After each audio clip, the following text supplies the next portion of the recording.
वालेकुम जी, मैं हाँ तुहाडा अपना होस्ट शाहिद शब्बीर बाबा जी और तुसी देख रहे हो शाहिद शब्बीर ऑफिशियल।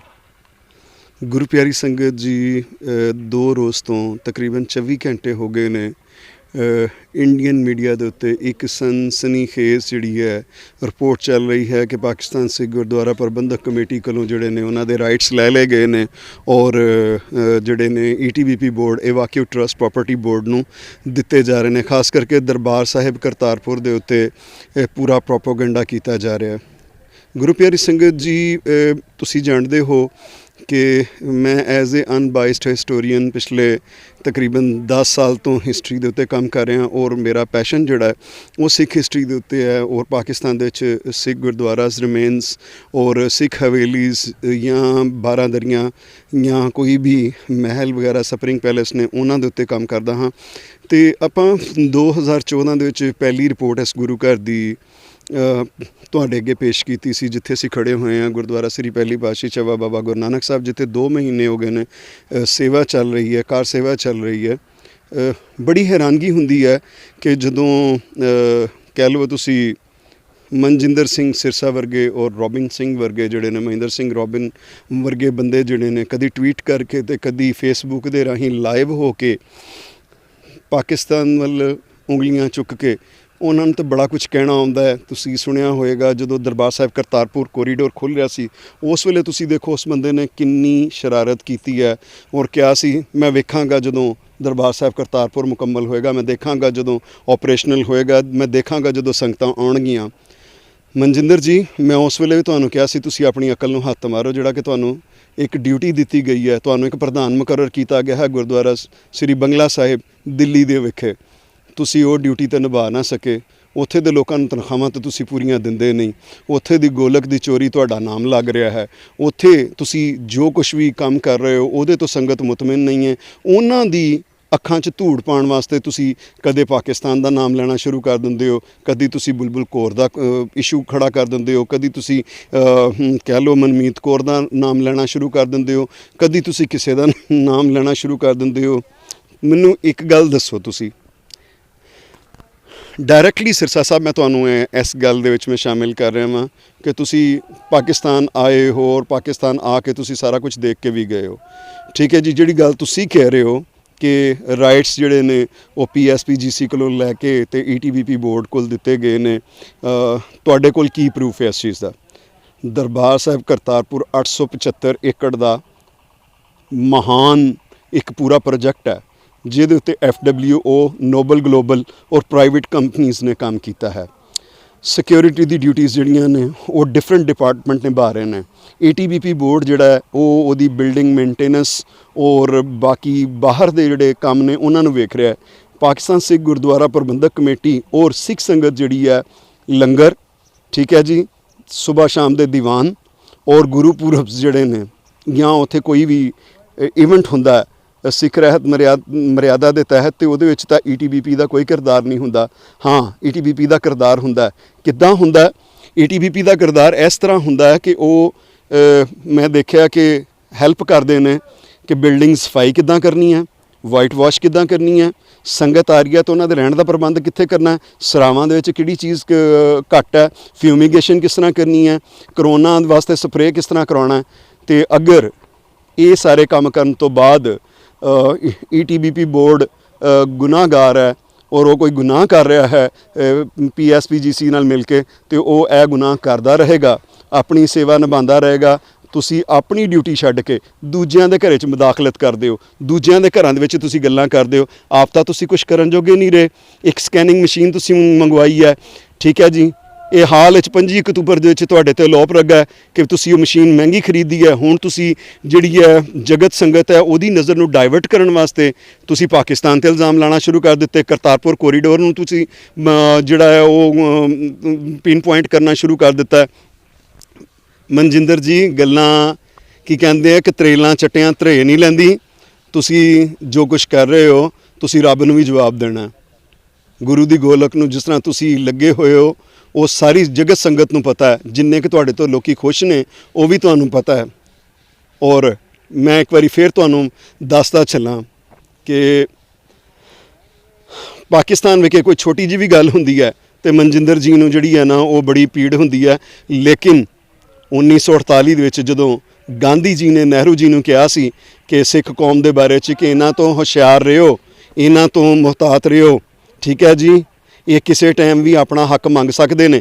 ਤੇ ਉਹ ਗੱਲ ਨੂੰ ਤਾਂ ਤੁਸੀਂ ਕਦੀ ਰਿਪੀਟ ਨਹੀਂ ਕੀਤਾ ਕਿ ਜਦੋਂ ਅੱਤਵਾਦੀ ਕਹਿਲਾਏ ਸਿੱਖ, ਠੀਕ ਹੈ, ਫਿਰ ਤੁਸੀਂ 84 ਬਾਰੇ ਤਾਂ ਕਦੀ ਗੱਲ ਨਹੀਂ ਕੀਤੀ। 30,000 ਸਾਡੇ ਸਿੱਖ ਭੈਣ ਭਰਾ ਜਿਹੜੇ ਸ਼ਹੀਦ ਕਰ ਦਿੱਤੇ ਗਏ ਦਿੱਲੀ ਤੋਂ ਲੈ ਕੇ ਪੰਜਾਬ ਤੱਕ ਔਰ ਸੈਂਟਰਲ ਇੰਡੀਆ ਤੱਕ, ਤੁਸੀਂ ਅੱਜ ਤੱਕ ਉਹਨਾਂ ਦੀ ਗੱਲ ਤੇ ਕੀਤੀ ਨਹੀਂ ਹੈ। 87 ਦੇ ਵਿੱਚ ਆਪਰੇਸ਼ਨ ਹੋਏ, ਤੁਸੀਂ ਉਹਨਾਂ ਦੀ ਕਦੀ ਗੱਲ ਕੀਤੀ ਨਹੀਂ ਹੈ। ਕਦੀ ਤੁਸੀਂ ਸਾਕਾ ਨਨਕਾਣਾ ਦੇ ਉੱਤੇ ਗੱਲ ਕੀਤੀ ਨਹੀਂ ਹੈ। ਇਹਦਾ ਮਤਲਬ ਹੈ ਕਿ ਤੁਸੀਂ ਸਿਰਫ ਵਨ ਸਾਈਡਡ ਗੱਲ ਕਰਦੇ ਹੋ, ਜਾਂ ਤਾਂ ਤੁਹਾਨੂੰ ਇਤਿਹਾਸ ਨਹੀਂ ਪਤਾ ਜਾਂ ਫਿਰ ਤੁਸੀਂ ਮਿਥਿਹਾਸ ਪੜ੍ਹਦੇ ਹੋ ਸਿਰਫ, ਠੀਕ ਹੈ ਕਿ ਨਹੀਂ। ਬਿਹਤਰ ਹੈ ਕਿ ਤੁਸੀਂ ਆਪਣੇ ਕੰਮਾਂ ਨਾਲ ਕੰਮ ਰੱਖੋ। ਪਾਕਿਸਤਾਨ ਕੀ ਕਰ ਰਿਹਾ, ਪਾਕਿਸਤਾਨ ਸਿੱਖ ਗੁਰਦੁਆਰਾ ਪ੍ਰਬੰਧਕ ਕਮੇਟੀ ਕੀ ਕਰ ਰਹੀ ਹੈ, ਔਰ ਨਾਲ ਦੀ ਨਾਲ ਹੀ ETBP ਬੋਰਡ ਕੀ ਕਰ ਰਿਹਾ, ਉਹ ਤੁਹਾਨੂੰ ਚਿੰਤਾ ਕਰਨ ਦੀ ਕੋਈ ਲੋੜ ਨਹੀਂ ਹੈ। ਤੁਸੀਂ ਸਿੱਖਾਂ ਦੀਆਂ ਦਸਤਾਰਾਂ ਦੀ ਫਿਕਰ ਕਰੋ। ਜਿਹੜੀ ਪੰਜਾਬ ਪੁਲਿਸ ਔਰ ਸੈਂਟਰਲ ਇੰਡੀਆ ਦੇ ਵਿੱਚ ਉਹਨਾਂ ਦੀਆਂ ਦਸਤਾਰਾਂ ਨੂੰ ਛਾਲਿਆ ਜਾ ਰਿਹਾ, ਉਹਨਾਂ ਦੀਆਂ ਧੀਆਂ ਭੈਣਾਂ ਨੂੰ ਜਿਹੜਾ ਇਨਸਾਫ ਨਹੀਂ ਮਿਲਿਆ, ਉਹ ਅੱਜ ਤੱਕ ਤੁਸੀਂ ਨਹੀਂ ਦਿਲਾ ਸਕੇ। ਤੁਸੀਂ ਦਿੱਲੀ ਸਰਕਾਰ ਦੇ ਗੋਦੀ ਵਿੱਚ ਬਹਿ ਕੇ ਤੇ ਤੁਸੀਂ ਗੱਲ ਨਹੀਂ ਕਦੀ ਕਰਦੇ, ਨਾ ਤੁਸੀਂ 84 ਦੀ ਗੱਲ ਕਰਦੇ ਹੋ, ਨਾ ਤੁਸੀਂ 87 ਦੀ ਗੱਲ ਕਰਦੇ ਹੋ। ਲੇਕਿਨ ਪਾਕਿਸਤਾਨ ਦੇ ਵਿੱਚ ਹੋਇਆ ਛੋਟਾ ਜਿਹਾ ਵੀ ਇੱਕ ਪ੍ਰੋਬਲਮ ਹੈ ਜਾਂ ਛੋਟੀ ਜੀ ਗੱਲ ਵੀ ਹੈ, ਕੋਈ ਆਫੀਸ਼ੀਅਲ ਲੈਟਰ ਹੈ, ਉਹ ਤੁਹਾਨੂੰ ਇੰਜ ਚੁੱਭਦਾ ਹੈ ਜਿਵੇਂ ਸੂਲਾਂ ਨੇ। ਤੇ ਮੇਰਾ ਖਿਆਲ ਹੈ ਤੁਹਾਨੂੰ ਗੁਰਦੁਆਰਾ ਪਹਿਲੀ ਪਾਤਸ਼ਾਹੀ ਮੰਗੂ ਮੱਠ ਤੇ ਬੋਲਣਾ ਚਾਹੀਦਾ। ਤੁਹਾਨੂੰ ਬੇਅਦਬੀਆਂ ਜਿਹੜੀਆਂ ਗੁਰੂ ਗ੍ਰੰਥ ਸਾਹਿਬ ਦੀਆਂ ਬੇਅਦਬੀਆਂ ਹੋ ਰਹੀਆਂ ਨੇ ਪੂਰੇ ਹਿੰਦੁਸਤਾਨ ਭਰ ਦੇ ਵਿੱਚ, ਕਦੀ ਤੁਸੀਂ ਉਹਦੇ ਤੇ ਨਹੀਂ ਬੋਲੇ। ਕਦੀ ਜਿਹੜੇ ਅੰਗ ਸ਼ਹੀਦ ਹੋਏ ਨੇ ਉਹਨਾਂ ਉੱਤੇ ਤੁਸੀਂ ਨਹੀਂ ਬੋਲੇ। ਤੁਸੀਂ ਜਿਹੜੇ ਜਵਾਨ ਸ਼ਹੀਦ ਹੋਏ ਨੇ ਉਹਨਾਂ ਤੇ ਕਦੀ ਨਹੀਂ ਬੋਲੇ। ਤੁਸੀਂ ਉਹਨਾਂ ਤੇ ਆਪਣੀ ਕਦੀ ਵਿਚਾਰਧਾਰਾ ਨਹੀਂ ਕੀਤੀ ਹੈ। ਲੇਕਿਨ ਤੁਸੀਂ ਪਾਕਿਸਤਾਨ ਬਾਰੇ ਫਟਾਫਟ ਜਿਹੜਾ ਹੈ ਉਹ ਸ਼ੁਰੂ ਹੋ ਜਾਂਦੇ ਹੋ। ਮੈਂ ਫਿਰ ਇੱਕ ਵਾਰੀ ਕਹਾਂਗਾ ਕਿ ਆਪਣੀ ਅਕਲ ਨੂੰ ਹੱਥ ਮਾਰੋ। ਲਾਸਟ ਟਾਈਮ ਵੀ ਤੁਹਾਨੂੰ ਮੈਂ ਕਿਹਾ ਸੀ ਕਿ ਆਪਣੀ ਅਕਲ ਨੂੰ ਹੱਥ ਮਾਰੋ। ਜੋ ਸੰਗਤ ਨੇ ਤੁਹਾਨੂੰ ਡਿਊਟੀ ਦਿੱਤੀ ਹੈ ਤੁਸੀਂ ਉਹ ਨਿਭਾਓ। ਦਿੱਲੀ ਵਿੱਚ ਗੁਰਦੁਆਰਾ ਸ੍ਰੀ ਬੰਗਲਾ ਸਾਹਿਬ ਦੀ ਤੁਹਾਨੂੰ ਸੇਵਾ ਮਿਲੀ ਹੈ, ਉਹਦੀ ਗੋਲਕ ਦਾ ਹਿਸਾਬ ਦਿਓ। ਲੋਕਾਂ ਨੂੰ ਨਜ਼ਰਾਂ ਨਾ ਚੁਰਾਓ। ਉਹਦੇ ਤੋਂ ਨਜ਼ਰਾਂ ਚੁਰਾਉਂਦੇ ਹੋ ਤੁਸੀਂ, ਉਹਦੇ ਤੋਂ ਤੁਸੀਂ ਭੱਜਦੇ ਹੋ। ਜਦੋਂ ਟਰਾਂਸਪੇਰੈਂਸੀ ਨਹੀਂ ਤੁਹਾਡੇ ਕੋਲ ਤੇ ਫਿਰ ਤੁਸੀਂ ਪਾਕਿਸਤਾਨ ਵੱਲ ਮੂੰਹ ਕਰ ਲੈਂਦੇ ਹੋ। ਵਾਹ ਜੀ ਵਾਹ, ਉਹੋ ਜਿਹਾ ਤੁਹਾਡੇ ਨਾਲ ਲੱਗਿਆ ਹੋਇਆ ਡੇਲੀ ਸਪੋਕਸਮੈਨ, ਠੀਕ ਹੈ ਜੀ, ਡੇਲੀ ਪੰਜਾਬ ਅਪਡੇਟ। ਉਹ ਸਾਰੇ ਲੋਕ ਪੁੱਛੇ ਬਿਨਾਂ ਹੀ ਇੰਜ ਤੀਰ ਵਰਸਾਣਾ ਸ਼ੁਰੂ ਕਰ ਦਿੰਦੇ ਆ ਜਿੱਦਾਂ ਕਿ ਪਾਕਿਸਤਾਨ ਨੇ ਕੋਈ ਬਹੁਤ ਵੱਡਾ ਹਮਲਾ ਕਰ ਦਿੱਤਾ ਹੋਇਆ ਕਿਸੇ ਚੀਜ਼ ਦੇ ਉੱਤੇ। ਕੁਝ ਸੋਚਣਾ ਚਾਹੀਦਾ ਗੱਲ ਕਰਨ ਤੋਂ ਪਹਿਲੇ। ਕਿਸੇ ਕੋਲ ਮੈਂ ਦੇਖਿਆ ਕਿ ਇੰਡੀਅਨ ਸਾਈਡ ਤੇ ਕਿਸੇ ਕੋਲ ਕੋਈ ਗੱਲ ਕਰਨ ਨੂੰ ਨਹੀਂ ਹੁੰਦੀ ਤੇ ਉਹ ਪਾਕਿਸਤਾਨ ਦਾ ਨਾਮ ਲੈ ਲੇ ਤਾਂ ਚਰਚਾ ਦੇ ਵਿੱਚ ਆ ਜਾਂਦਾ। ਲੇਕਿਨ ਕਦੇ ਵੀ ਪਾਕਿਸਤਾਨ ਦੇ ਵਿੱਚ ਇਹ ਕੰਮ ਨਹੀਂ ਹੋਇਆ ਕਿ ਭਾਰਤ ਵਾਸੀ ਜਾਂ ਇਸ ਪੰਜਾਬ ਬੱਲੇ ਜਾਂ ਦਿੱਲੀ ਸਰਕਾਰ ਬਾਰੇ ਗੱਲ ਕਰਕੇ ਤੇ ਕਿਸੇ ਨੇ ਕੋਈ ਫੇਮ ਲਈ ਹੋਵੇ। ਮੈਂ ਤੁਹਾਡੇ ਸਾਹਮਣੇ ਖਲੋਤਾ ਹੋਇਆ, 10 ਸਾਲ ਤੋਂ ਕੰਮ ਕਰ ਰਿਹਾ। ਆਪਾਂ ਕਦੀ ਵੀ ਲੜਾਈ ਦੀ ਗੱਲ ਨਹੀਂ ਕੀਤੀ, ਕਦੀ ਝਗੜੇ ਦੀ ਗੱਲ ਨਹੀਂ ਕੀਤੀ, ਹਮੇਸ਼ਾ ਪੀਸ ਦੀ ਗੱਲ ਕੀਤੀ ਹੈ। ਸਾਡੇ ਹੋਰ ਬਹੁਤ ਜ਼ਿਆਦਾ ਸਾਰੇ ਭੈਣ ਭਰਾ ਜਿਹੜੇ ਕਿ ਪੰਜਾਬ ਔਰ ਪੰਜਾਬੀਅਤ ਵਾਸਤੇ ਕੰਮ ਕਰ ਰਹੇ ਨੇ। ਉਹਦਾ ਇਹ ਮਤਲਬ ਨਹੀਂ ਹੈ ਕਿ ਸਾਨੂੰ ਕੁਝ ਪਤਾ ਨਹੀਂ ਹੈ, ਤੁਹਾਡਾ ਚੱਟਾ ਖੱਟਾ ਨਹੀਂ ਪਤਾ। ਸਿਰਸਾ ਸਾਹਿਬ, ਰੋਬਿਨ ਸਾਹਿਬ, ਸਾਨੂੰ ਸਾਰਾ ਕੁਝ ਨਜ਼ਰ ਆਉਂਦਾ। ਲੇਕਿਨ ਅਸੀਂ ਕਹਿੰਦੇ ਹਾਂ ਕਿ ਸਾਨੂੰ ਆਪ ਦੇ ਘਰ ਦੀ ਫਿਕਰ ਹੈ, ਸਾਨੂੰ ਕਿਸੇ ਦੇ ਘਰ ਦੀ ਫਿਕਰ ਨਹੀਂ। ਇਸੇ ਤਰ੍ਹਾਂ ਤੁਹਾਨੂੰ ਆਪਣੇ ਘਰ ਦੀ ਫਿਕਰ ਹੋਣੀ ਚਾਹੀਦੀ ਹੈ, ਦੂਜਿਆਂ ਦੇ ਘਰ ਦੀ ਫਿਕਰ ਤੁਸੀਂ ਛੱਡੋ ਕੌਣ ਕੀ ਕਰ ਰਿਹਾ। ਲਿਹਾਜ਼ਾ ਇੱਕ ਵਾਰੀ ਫੇਰ ਕਹਾਂਗਾ ਕਿ ਆਪਣੀ ਮਰਿਆਦਾ ਦੇ ਵਿੱਚ ਰਹੋ ਔਰ ਆਪਣਾ ਕੰਮ ਔਰ ਆਪਣੀ ਡਿਊਟੀ ਨਿਭਾਓ ਜੋ ਤੁਹਾਨੂੰ ਸੰਗਤ ਵੱਲੋਂ ਮਿਲੀ ਹੈ। ਨਾ ਕਿ ਤੁਸੀਂ ਡਰਾਮੇਬਾਜ਼ੀਆਂ ਕਰਕੇ ਔਰ ਮਹਿੰਗੀਆਂ ਮਸ਼ੀਨਾਂ ਖਰੀਦ ਕੇ ਔਰ ਉਸ ਤੋਂ ਬਾਅਦ ਜਦੋਂ ਉਹਦੀ ਟਰਾਂਸਪੇਰੈਂਸੀ ਦੀ ਗੱਲ ਹੋਵੇ, ਕਾਸਟ ਕੋਈ ਪੁੱਛੇ ਤਾਂ ਪਾਕਿਸਤਾਨ ਦਾ ਨਾਮ ਲੈ ਲਓ ਕਿ ਪਾਕਿਸਤਾਨ ਦੇ ਵਿੱਚ ਆ ਹੋ ਗਿਆ, ਮਿਨੋਰਟੀ ਨਾਲ ਆ ਹੋ ਰਿਹਾ। ਮੈਂ ਮਿਨੋਰਟੀ ਹੁਣੇ ਤੁਹਾਨੂੰ ਮੈਂ ਦੱਸਾਂ, ਆ ਪਿੱਛੇ ਜਿਹੜੀ ਸੇਵਾ ਚੱਲ ਰਹੀ ਹੈ ਇੰਟਰਨੈਸ਼ਨਲ ਆਰਗੇਨਾਈਜੇਸ਼ਨ ਜਿਹੜੀ ਹੈ ਰਣਜੀਤ ਨਿਗਾਰਾ ਵੱਲੋਂ ਕੀਤੀ ਜਾ ਰਹੀ ਹੈ। ਲੇਕਿਨ ਪਾਕਿਸਤਾਨ ETBP ਬੋਰਡ ਔਰ ਪਾਕਿਸਤਾਨ ਸਿੱਖ ਗੁਰਦੁਆਰਾ ਪ੍ਰਬੰਧਕ ਕਮੇਟੀ ਦੀ ਹੀ ਅੰਡਰ ਜਿਹੜਾ ਹੈ ਇਹ ਸਾਰੀ ਸੇਵਾ ਜਿਹੜੀ ਨਿਭਾਈ ਜਾ ਰਹੀ ਹੈ। ਤੁਸੀਂ ਕਿੰਨੇ ਕੁ ਗੁਰਦੁਆਰਿਆਂ ਦੀ ਸੇਵਾ ਕੀਤੀ ਹੈ, ਕਿੰਨੇ ਗੁਰਦੁਆਰਿਆਂ ਨੂੰ ਰੀਸਟੋਰ ਕੀਤਾ ਉਹਨਾਂ ਦੀ ਓਰੀਜਨਲ ਹਾਲਤ ਦੇ ਵਿੱਚ ਕਿ ਉਹਨਾਂ ਦੀ ਦਿੱਖ ਉਹੀ ਰਵੇ, ਉਹਨਾਂ ਦੀ ਲੁੱਕ ਉਹੀ ਰਵੇ। ਤੁਸੀਂ ਤਾਂ ਮਾਰਬਲ ਚੜ੍ਹਾ ਦਿੱਤੇ, ਤੁਸੀਂ ਤਾਂ ਆਰਕੀਟੈਕਚਰ ਹੀ ਬਦਲ ਦਿੱਤੇ। ਤੁਸੀਂ ਤਾਂ ਆਉਣ ਵਾਲੀ ਪੀੜ੍ਹੀ ਨੂੰ ਇਹ ਦੱਸਣ ਡਏ ਹੋ ਕਿ ਵੀ ਸਿੱਖ ਹਮੇਸ਼ਾ ਬਹੁਤ ਰਿਚ ਸਨ, ਬਹੁਤ ਅਮੀਰ ਸਨ। ਨਹੀਂ, ਇਸ ਤਰ੍ਹਾਂ ਨਹੀਂ ਹੈ ਕਿ ਜਦੋਂ ਸਾਦੇ ਸਮੇਂ ਸਨ, ਸਾਦੇ ਦੌਰ ਸਨ, ਸਾਦੀਆਂ ਬਿਲਡਿੰਗਾਂ ਹੁੰਦੀਆਂ ਸਨ, ਉਹਨਾਂ ਦੇ ਵਿੱਚ ਮਾਰਬਲ ਦਾ ਬਹੁਤ ਘੱਟ ਕੰਮ ਹੁੰਦਾ ਸੀ। ਪਾਲਕੀ ਸਾਹਿਬ, ਪੀੜੀ ਸਾਹਿਬ ਜਾਂ ਮੰਜੀ ਸਾਹਿਬ ਦੀ ਸੇਵਾ ਕੀਤੀ ਜਾਂਦੀ ਸੀ, ਉਹ ਮਾਰਬਲ 'ਚ ਹੁੰਦੀ ਸੀ। ਬਾਕੀ ਜਿਹੜੀਆਂ ਨੇ ਨਾਨਕਸ਼ਾਹੀ ਇੱਟ ਨਾਲ, ਮੁਗਲਈ ਇੱਟ ਦੇ ਨਾਲ ਔਰ ਕੱਚ ਚੂਨਾਗਰੀ ਦੇ ਨਾਲ ਹੀ ਕੀਤੀ ਜਾਂਦੀ ਸੀ। ਦੇਖੋ ਪਿੱਛੇ ਸਿਰਸਾ ਸਾਹਿਬ, ਇਹ ਦਿੱਲੀ ਦਾ ਕੋਈ ਗੁਰਦੁਆਰਾ ਨਹੀਂ ਹੈ। ਪਾਕਿਸਤਾਨ ਦੇ ਵਿੱਚ ਜੇਹਲਮ ਵਿਖੇ ਗੁਰਦੁਆਰਾ ਸ੍ਰੀ ਪਹਿਲੀ ਪਾਤਸ਼ਾਹੀ ਚਵਾ ਬਾਬਾ ਗੁਰੂ ਨਾਨਕ ਸਾਹਿਬ ਦੀ ਜਿਹੜੀ ਹੈ ਉਹ ਸੇਵਾ ਚੱਲ ਰਹੀ ਹੈ। ਕੁਛ ਦੇਰ ਦੇ ਵਿੱਚ ਸਾਡੀ ਨਨਕਾਣੇ ਦੀ ਸੰਗਤ, ਹਸਨ ਅਬਦਾਲ ਦੀ ਸੰਗਤ ਔਰ ਪਿਸ਼ਾਵਰ ਦੀ ਸੰਗਤ ਇੱਥੇ ਪਹੁੰਚੇਗੀ ਔਰ ਸਰੋਵਰ ਸਾਹਿਬ ਦੀ ਅੱਜ ਪਵਿੱਤਰਤਾ ਦਾ ਜਿਹੜਾ ਰਹਿਤ ਮਰਿਆਦਾ ਦੇ ਤਹਿਤ ਰਹਿੰਦੇ ਹੋਏ ਸਿੱਖ ਸੰਗਤ ਜਿਹੜੀ ਹੈ ਉਹ ਇਸ ਜਗ੍ਹਾ ਦੀ ਜਿਹੜੀ ਹੈ ਉਹ ਸਫਾਈ ਦੀ ਸੇਵਾ ਕਰੇਗੀ ਔਰ ਉਸ ਤੋਂ ਬਾਅਦ ਜਿਹੜਾ ਹੈ ਆਹਿਸਤਾ ਆਹਿਸਤਾ ਜਿਹੜਾ ਫਿਰ ਇੱਥੋਂ ਜਲ ਜਿਹੜਾ ਅੰਮ੍ਰਿਤ ਕੁੰਡ ਜਿਹੜਾ ਜਾਰੀ ਹੁੰਦਾ ਸੀ, ਤਾਰੀਖੀ ਅੰਮ੍ਰਿਤ ਕੁੰਡ, ਜਿੱਥੋਂ ਕਿ ਮਹਾਰਾਜਾ ਰਣਜੀਤ ਸਿੰਘ ਵਾਸਤੇ ਬਾਥ ਵਾਸਤੇ ਉਹ ਡਰਿੰਕਿੰਗ ਵਾਟਰ ਲੈ ਜਾਇਆ ਜਾਂਦਾ ਸੀ, ਉਹ ਦੁਬਾਰਾ ਤੋਂ ਉਸੇ ਹਾਲਤ ਦੇ ਵਿੱਚ 73 ਸਾਲ ਬਾਅਦ ਆਪਰੇਸ਼ਨਲ ਹੋ ਜਾਏਗਾ।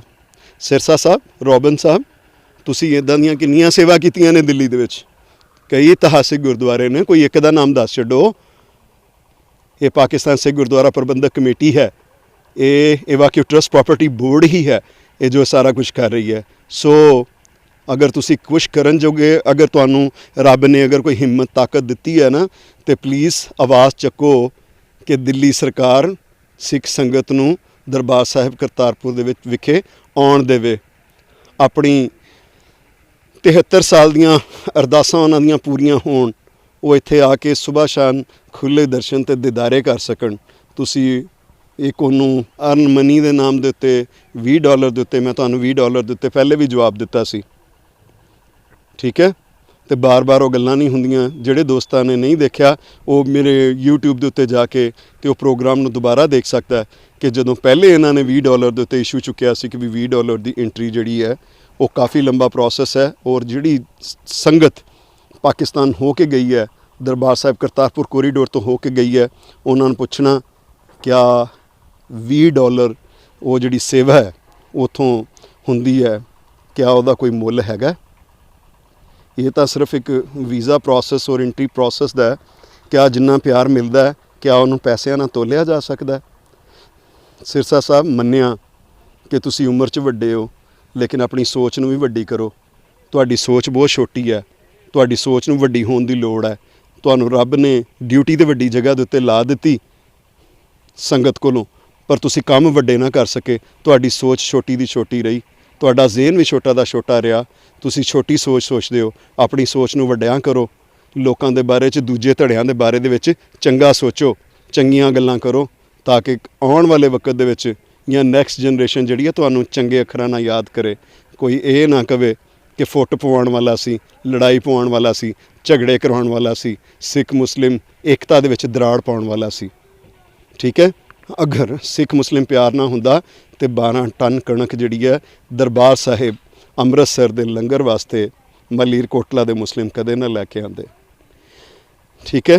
1.25 ਕਿਲੋਮੀਟਰ ਦਾ ਰੈੱਡ ਕਾਰਪੇਟ ਗੁਰੂ ਗ੍ਰੰਥ ਸਾਹਿਬ ਦੀ ਹਜ਼ੂਰੀ ਦੇ ਵਿੱਚ ਇੱਕ ਮੁਸਲਮਾਨ ਨਨਕਾਣਾ ਸਾਹਿਬ ਦੇ ਵਿਖੇ ਨਾ ਵਿਛਾਉਂਦਾ, ਠੀਕ ਹੈ। ਫਿਰ ਅਸੀਂ ਕਵਾਂਗੇ ਉਹੀ ਨਾਨਕ ਸ਼ਾਹ ਫਕੀਰ, ਨਾਨਕ ਸ਼ਾਹ ਫਕੀਰ, ਹਿੰਦੂਆਂ ਦਾ ਗੁਰੂ ਮੁਸਲਿਮ ਦਾ ਪੀਰ, ਨਾਨਕ ਸ਼ਾਹ ਫਕੀਰ। ਉਹਨਾਂ ਇਕੱਠ ਦੀ ਗੱਲ ਕੀਤੀ ਸੀ। ਤੁਸੀਂ ਕੈਸੇ ਗੁਰੂ ਸਿੱਖ ਹੋ ਕਿ ਤੁਸੀਂ ਵੱਖ ਕਰਨ ਦੀ ਗੱਲਾਂ ਕਰਦੇ ਹੋ। ਉਹ ਤਾਂ ਗੁਰੂ ਸਿੱਖ ਹੋ ਹੀ ਨਹੀਂ ਸਕਦਾ ਜਿਹੜਾ ਵੱਖ-ਵੱਖ ਦੀ ਗੱਲ ਕਰੇ। ਮਨਮਤੀਆ ਨਾ ਬਣੋ, ਗੁਰਮਤੀਆ ਬਣੋ। ਵੀਰ ਜੀ, ਮੈਂ ਮੁਸਲਮਾਨ ਹਾਂ, ਲੇਕਿਨ ਸਿੱਖ ਰਹਿਤ ਮਰਿਆਦਾ ਨੂੰ ਪੂਰਾ ਸਮਝਦਾ ਵਾਂ। ਤੇ ਇੱਕ ਵਾਰੀ ਫਿਰ ਕਵਾਂਗਾ ਕਿ ਮਨਮਤੀਏ ਨਾ ਬਣੋ, ਗੁਰਮਤੀਏ ਬਣੋ। ਤੁਸੀਂ ਗੁਰਸਿੱਖ ਹੋ, ਦਾੜੀ ਕੇਸ ਰੱਖੇ ਨੇ, ਤੁਸੀਂ ਸਿਰ ਦੇ ਉੱਤੇ ਦਸਤਾਰ ਸਜਾਉਂਦੇ ਹੋ, ਉਹਦੀ ਲੱਜ ਰੱਖੋ, ਉਹਦੀ ਲੱਜਾ ਰੱਖੋ। ਇਹਦਾ ਬਹੁਤ ਵੱਡਾ ਸਤਿਕਾਰ ਹੈ ਇਸ ਦਸਤਾਰ ਦਾ। ਤੇ ਕਦੇ ਇਕੱਲਿਆਂ ਬੈਠ ਕੇ ਸੋਚਣਾ ਕਿ ਦਸਮ ਪਿਤਾ ਦੀ ਬਖਸ਼ੀ ਹੋਈ ਜਿਹੜੀ ਦਸਤਾਰ ਹੈ ਉਹਨੂੰ ਪਾ ਕੇ ਝੂਠ ਬੋਲਣਾ ਕਿੱਡਾ ਵੱਡਾ ਗੁਨਾਹ ਹੈ। ਮੈਂ ਸਿੱਖ ਰਹਿਤ ਮਰਿਆਦਾ ਪੜ੍ਹੀ ਹੈ, ਉਹਦੇ ਵਿੱਚ ਸੋਚਿਆ ਔਰ ਦੇਖਿਆ ਸਾਰਾ ਕੁਝ, ਫਿਰ ਅੱਗੇ ਇਸ ਫੀਲਡ ਦੇ ਵਿੱਚ ਆਇਆ ਸੀ। ਇੱਦਾਂ ਨਹੀਂ ਸੀ ਆਇਆ। ਸੋ ਤੁਹਾਨੂੰ ਹੱਥ ਜੋੜ ਕੇ ਬੇਨਤੀ ਹੈ ਕਿ ਆਪਣੇ ਕੰਮਾਂ ਨਾਲ ਕੰਮ ਰੱਖੋ। ਪਾਕਿਸਤਾਨ ਜੋ ਕਰ ਰਿਹਾ ਹੈ, ਸ਼ਾਇਦ ਦੁਨੀਆ ਤਾਰੀਖ ਦੇ ਵਿੱਚ ਸਿੱਖ ਵੀਰਾਂ ਵਾਸਤੇ ਕੋਈ ਵੀ ਨਹੀਂ ਕਰ ਰਿਹਾ।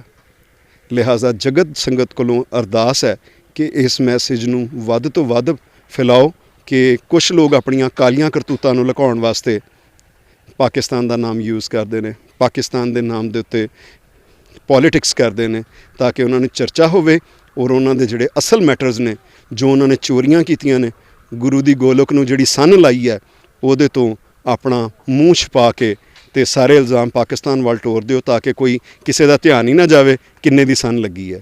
ਸੋ ਫਿਰ ਇੱਕ ਵਾਰੀ ਹੈ ਜਗਤ ਸੰਗਤ ਨੂੰ ਵਾਹਿਗੁਰੂ ਜੀ ਕਾ ਖਾਲਸਾ ਵਾਹਿਗੁਰੂ ਜੀ ਕੀ ਫਤਿਹ। अस्सलाम वालेकुम, प्यार भरी सत श्री अकाल ते आदाब।